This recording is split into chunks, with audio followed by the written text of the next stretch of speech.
आज की इस वीडियो में एक बार फिर स्वागत। आज चर्चा करेंगे ITI।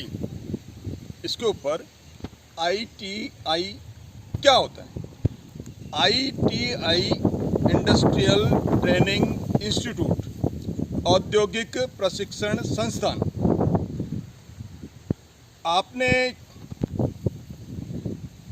10वीं पास कर ली, या आपके भाई या बहन या आसपास में कोई दोस्त, यदि उन्होंने 10वीं पास कर ली, 10वीं पास करने के उपरांत आगे क्या करें, ये आप लोगों के दिमाग के अंदर अभी विचार चल रहा होगा कि क्या ऑप्शन लें।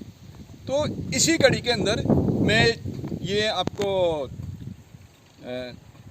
जानकारी देना चाह रहा हूँ ITI के संबंध में, ताकि जिन बच्चों को ITI के बारे में नॉलेज नहीं हो, उनको इनका नॉलेज हो पाए। और यदि वो बच्चे, वो युवा इस ITI को एक तरह से करियर के रूप में यदि चुनना चाहें तो वो चुन सकते हैं। देखिए, इंडस्ट्री के अंदर यानी उद्योगों में प्रोडक्शन और मेंटेनेंस, प्रोडक्शन का मतलब उत्पादन, कोई भी चीज़, कोई भी प्रोडक्ट अपन बनाते हैं तो उसका उत्पादन, या कोई ऐसी कोई इंडस्ट्री या वर्कशॉप हो जहाँ मेंटेनेंस का काम होता है, मरम्मत का काम होता है, वहाँ पे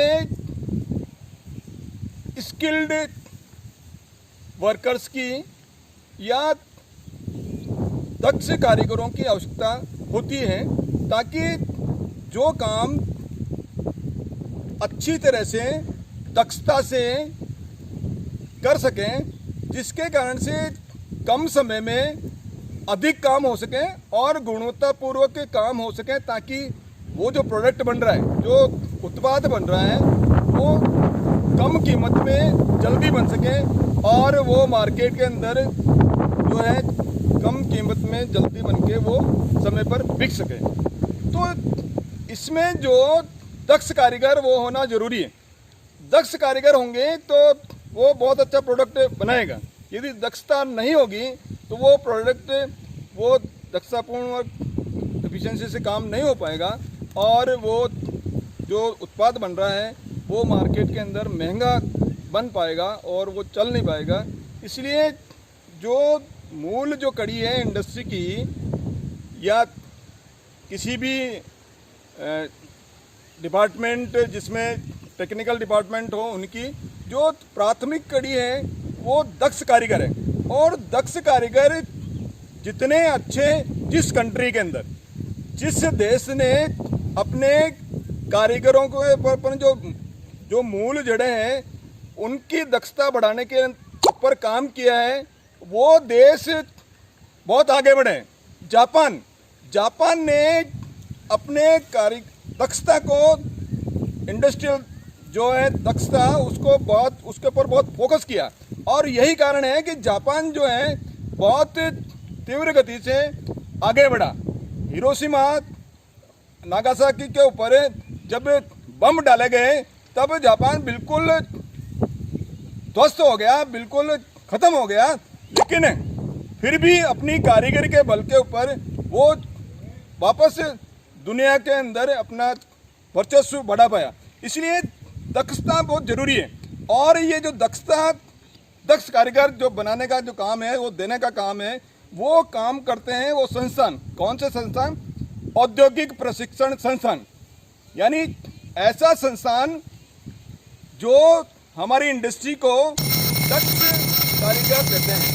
ITI इंडस्ट्रियल ट्रेनिंग इंस्टीट्यूट अपने जो है इंडस्ट्री को बहुत अच्छे जो है कारीगर प्रोवाइड करने के अंदर के लिए काम कर रहे हैं। अब ITI में एडमिशन का क्या तरीका है, या ITI में एडमिशन क्यों लें?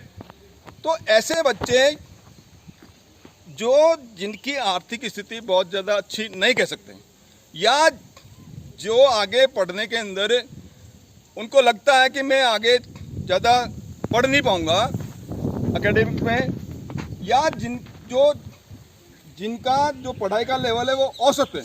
आजकल कंपटीशन का ज़माना है, प्रतिस्पर्धा में यदि आपके परसेंटेज 80 से अबो हो तो ही आप जाकर आगे जो प्रतियोगी परीक्षाएं हैं उसके अंदर compete करके आप किसी सरकारी सेवा के अंदर लग सकते हो। इसलिए ये सभी बातें आपको सोचनी पड़ेगी। आपको आपकी पारिवारिक परिस्थितियां वो भी ध्यान में रखनी पड़ेगी कि यदि आपकी पारिवारिक परिस्थितियां इतनी अच्छी नहीं है और आपका जो पढ़ाई का लेवल है वो औसत है, तो फिर आपके चयन के लिए, कैरियर चयन के लिए आपको ITI के प्रवेश के लिए भी आपको सोचा जा सकता है। मैं कह रहा हूँ सोचा जा सकता है, निर्णय आपके ऊपर है, जानकारी देना हमारा फर्ज है। ITI में कौन कौन से डिपार्टमेंट होते हैं या कौन कौन से ट्रेड्स होती है, इसके अंदर है फिटर है, टर्नर है, मशीनिस्ट है, इलेक्ट्रीशियन है, कारपेंटर है, पैटर्न मेकर है, इसके अलावा कोपा है,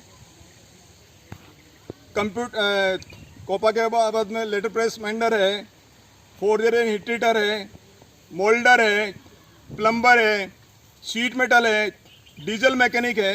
ये कई ऐसे ट्रेड्स हैं जिसके अंदर आप एडमिशन लेके आप अपनी इच्छानुसार उसके अंदर अपना कैरियर चुन सकते हो। इन सभी ITI के ऊपर मैं सब ट्रेडों के अंदर आगे कैसे क्या होगा मैं और डिटेल में आगे जैसे जैसे समय आएगा मैं विस्तृत में वीडियो देते जाऊंगा। अभी थोड़ी सी मोटी मोटी चर्चा मैं आपको कर रहा हूं। अब ITI के अंदर एडमिशन का क्या तरीका है? ITI में एडमिशन के लिए जो मेरिट बनती है वो 10th की मेरिट बनती है। ज़्यादातर अधिकतम जो ट्रेड्स है उसके अंदर कुछ ट्रेड हैं जिसके अंदर 12वीं की मेरिट बन गई और कुछ ट्रेड है जिनके अंदर 8वीं की ट्रेड जो है मेरिट बनेगी। लेकिन मैक्सिमम ट्रेड्स के अंदर जो आपकी 10th की जो परसेंटेज है उसके अनुसार जो है मेरिट बनेगी। 10th में मेरिट के अनुसार स्पेशली मैं आपको बताना चाहूँगा, पूर्णतया मेरिट के अनुसार ही ITI के अंदर प्रवेश होता है। मैं एक बार फिर कह रहा हूँ, पूर्णतया मेरिट के अनुसार ही ITI के अंदर प्रवेश होता है। इसलिए आपकी जो 10th की जो परसेंटेज है उसके अनुसार जब भी ITI के लिए एडमिशन के लिए डेट आएगी उस समय आपको आवेदन करना है। ऑनलाइन आजकल आवेदन होता है और उसके बाद में फिर आपको जो संबंधित इंस्टीट्यूट के अंदर आपको आगे आपका फिजिकल जो डॉक्यूमेंट्स है वो चेकअप करवाने पड़ते हैं। तो ये सब पूरा सिस्टम आगे बताने वाले हैं। अभी आपको ये मैं मोटी मोटी जानकारी आपको दे रहा हूँ। तो आप ITI के अंदर एडमिशन ले सकते हैं इंडस्ट्रियल ट्रेनिंग इंस्टीट्यूट। मेरे इस वीडियो में बने रहें उसके लिए बहुत बहुत धन्यवाद।